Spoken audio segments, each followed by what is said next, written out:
Assalamualaikum warahmatullahi wabarakatuh.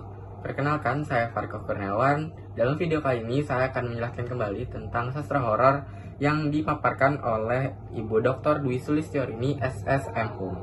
Jadi, sastra horor adalah suatu genre fiksi yang membangkitkan emosi negatif terhadap pembaca, seperti takut, cemas, ngeri, dan teror. Tujuan utama diciptakannya sastra horor antara lain yaitu menciptakan suasana yang mencekam dan menakutkan, serta membuka memori pengalaman yang mengganggu secara emosional. Kemudian ada beberapa poin sentral dalam sastra horor. Yang pertama yaitu supranatural atau realistis adanya ancaman. Yang kedua, ketegangan dan misteri. Ketiga, latar yang suram dan terpencil. Dan yang keempat yaitu eksplorasi ketakutan manusia. Selanjutnya, asal mula sastra horor. Dalam materi yang dijelaskan, ada beberapa sumber dari mana asal sastra horor tersebut. Pertama yaitu akar kuno, berasal dari cerita rakyat, mitos, legenda, cerita hantu maupun lisan secara turun-temurun. Selanjutnya ada genre gotik pada abad ke-18 yang sebagai titik awal sastra modern, berfokus pada kastil tua, zona suram, dan mencekam. Selanjutnya ada era Victoria, abad ke-19, sastra horor sebagai kritik sosial. Contohnya ada Dracula dari Bram Stoker, Mr. Jekyll and Mr. Hyde dari R.L. Stevenson. Yang keempat yaitu modern dan kontemporer, yaitu mengeksplorasi horor yang dekat dengan kehidupan sehari-hari, yang menekankan pada aspek psikologis pada manusia. Selanjutnya yaitu alasan mengapa sastra horor ini dinikmati. Dalam materi yang dijelaskan, ada dua alasan utama kenapa sastra horor ini bisa dinikmati pada aspek psikologis. Yang pertama pada aspek psikologis, yang kedua yaitu sosiologis dan budaya. Dalam aspek psikologis, alasannya sebagai pelepasan adrenalin, menikmati rasa takut dalam lingkungan yang aman. 2. Katarsis emosional, melepas ketegangan atau kecemasan hidup nyata melalui fiksi. 3. Eksplorasi sisi gelap, yaitu menjelajahi kematian, hal-hal tabu, sisi gelap manusia. Yang keempat yaitu teori excitation transfer, yang dimana peningkatan gairah fisiologis akibat rasa takut diinterpretasikan sebagai perasaan positif setelah ancaman berlalu.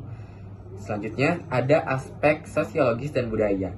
Pertama yaitu refleksi ketakutan kolektif, mencerminkan ketakutan masyarakat pada suatu masa, misal dalam keadaan pandemi maupun perang. Selanjutnya yaitu kritik sosial, mengkritik institusi, moralitas, norma, misal puisi surat pada penguasa milik Mimik Haryati. 3. Horor lokal, dipengaruhi mitos, legenda, kepercayaan spiritual, misal Leak dari Bali, Kuyang dari Kalimantan, dan masih banyak lagi. Selanjutnya ada perspektif tema dan subgenre sastra horor. Ada beberapa tema dan subgenre horor yang disebutkan. Yang pertama yaitu gotik. Ciri khasnya itu arsitektur tua, zona suram dan mencekam, serta romansa gelap. Yang kedua yaitu horor supranatural. Contohnya ada hantu, iblis, vampir.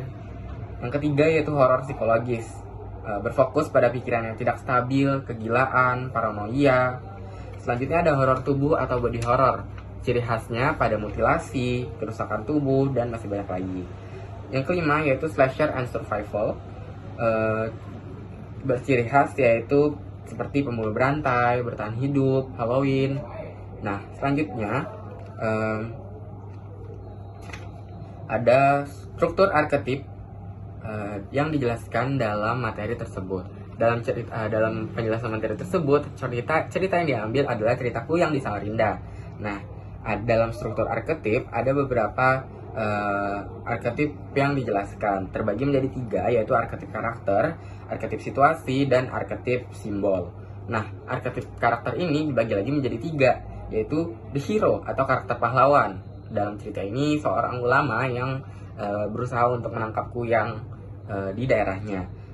Yang kedua yaitu the innocent youth, yaitu karakter tidak berdosa atau tidak tahu apa-apa. Dalam cerita ini ada seorang suami yang istrinya berubah menjadi Kuyang dan anak bayi yang meninggal karena Kuyang tersebut. Yang ketiga yaitu trickster atau karakter penipu atau orang jahat, yaitu si Kuyang tadi yang berusaha untuk mendapatkan darah dari ibu hamil untuk menambah umur atau menambah kecantikannya. Arketip selanjutnya ada arketip situasi. Yang pertama itu good versus evil atau situasi menegangkan. yang dimana saat seorang ulama tersebut berusaha untuk menangkap sesosok kuyang tersebut. Situasi selanjutnya adalah situasi kematian. Ternyata dalam cerita ini banyak bayi yang meninggal. Nah, hal tersebut dapat masuk ke dalam situasi kematian. Situasi selanjutnya ada situasi sihir, di mana saat sesosok kuyang tersebut melakukan transformasi dari seorang manusia ke sesosok kuyang. Arketip selanjutnya ada arketip simbol. Dalam cerita ini ada dua, yaitu darah sebagai simbol kehidupan dan pohon sebagai simbol perlindungan. Nah, manfaat sastra horor dalam pembelajaran literasi yaitu menghasilkan peserta didik yang bijaksana dan berpengetahuan luas. Literasi dapat digunakan di semua bidang studi seperti seni, matematika, pendidikan, jasmani untuk memastikan bahwa peserta didik memiliki kesempatan untuk belajar dengan cara yang efektif. Nah, budaya lokal yang tercermin dalam sastra horor bukan hanya latar dalam sastra, melainkan roh yang menghidupkannya.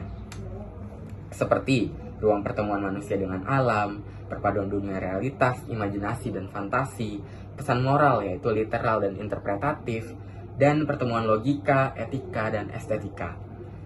Nah, selanjutnya, sastra horor ini adalah sastra yang memiliki genre yang dinamis. Horor terus beradaptasi dengan zaman dan ketakutan baru. Kemudian cermin kondisi manusia tidak hanya menakut-takuti, berfungsi sebagai cermin bagi masyarakat dan kondisi psikologis manusia. Yang ketiga yaitu relevansi universal. Ketakutan adalah emosi fundamental manusia yang memastikan sastra horor akan selalu relevan dalam perkembangan zaman. Terakhir yaitu pemanfaatan sastra horor dalam pembelajaran sebagai literasi budaya, pengembangan bahan ajar, dan media pembelajaran. Itu saja yang dapat saya sampaikan. Cukup sekian dan terima kasih. Wassalamualaikum warahmatullahi wabarakatuh.